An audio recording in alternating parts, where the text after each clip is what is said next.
Alright, now I am demonstrating what it now looks like after applying about 3 to 4 coats of white primer and probably about 2, maybe 3 coats of silver on top of it. And as you can see, it's very shiny, just like it would look like if it was made of steel. And we'll get a little closer look here. There are a few little areas right here that, came out. I think it was, as I was trying to sand it down, but that's okay. That's fine. That gives it a little bit more authentic look when we start doing some weathering and battle damage.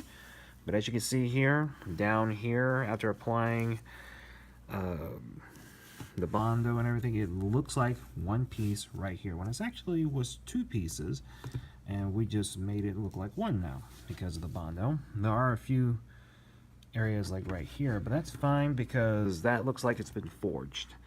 As you can see, it's right here too. We got that looking pretty good as well. On this side is it's definitely a little bit more noticeable right here, but not exactly too bad. It still looks like one piece, or at least one piece that looks like it's been forged. And moving on this side, voila. That's the beauty of doing Bondo. It's the same stuff they use in car dents. Probably was already mentioned in the video earlier, but nevertheless, have to go ahead and reinstate it. Okay, now that we got this far, the next thing to do is some techniques that they call weather layering. And what that's going to be, what would be the proper way to actually say it? It'll be like we're going to use something as a masking fluid. And what we're going to do, we're going to treat this like it was already one piece. I know that we, I already did the Bondo, the priming, and the silver, and it looks like we should be moving on to the colors, but we're about to do that. Basically, what it is where we go ahead and take a masking fluid, place it on areas that we know is going to get all, what it would have been like in real life if it got all scratched up and used by somebody. And then we'll layer it with a primer, not a lot of primer, but definitely enough to, for it to show. And then we're going to put the actual true colors on top of it that this armor is going to be, using and everything. There are a few substantial details we'll actually apply to it, but as you can see with the silver, it gives it a nice steel look. Some people have suggested doing rub and buff from this point, but I was also told don't have to worry about it because it looks so shiny anyway, which I'm actually thrilled because I don't feel like having to try something I've never used and pay for it in the end by sending it down and all that good stuff. Anyway, got this far. All we got to do now is focus on whatever other little details left to do. And basically, we're going to do something kind of crazy. I could not find any actual true labeled masking fluid, that they use in art and different little classes like that.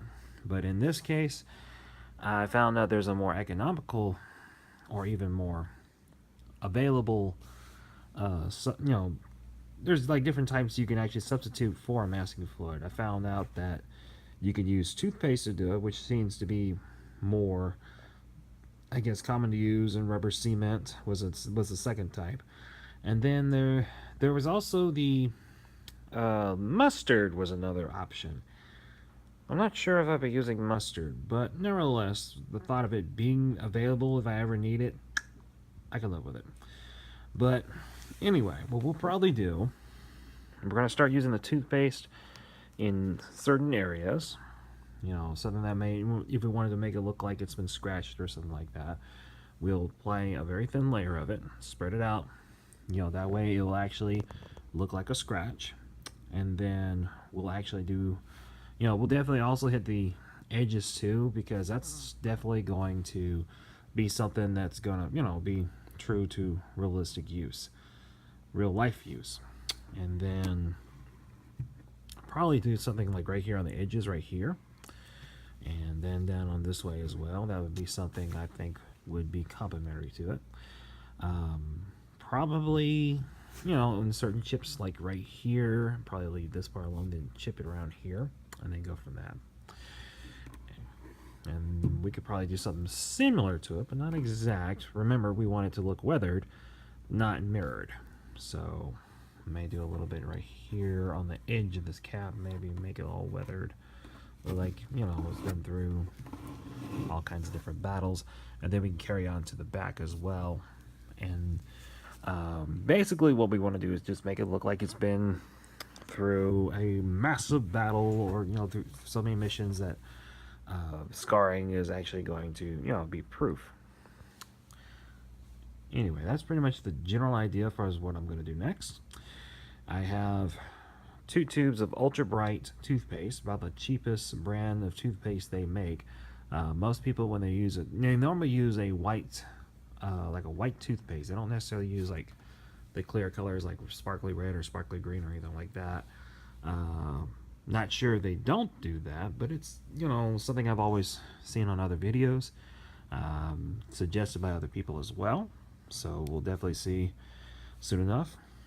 And I'm about to get onto that in just a second.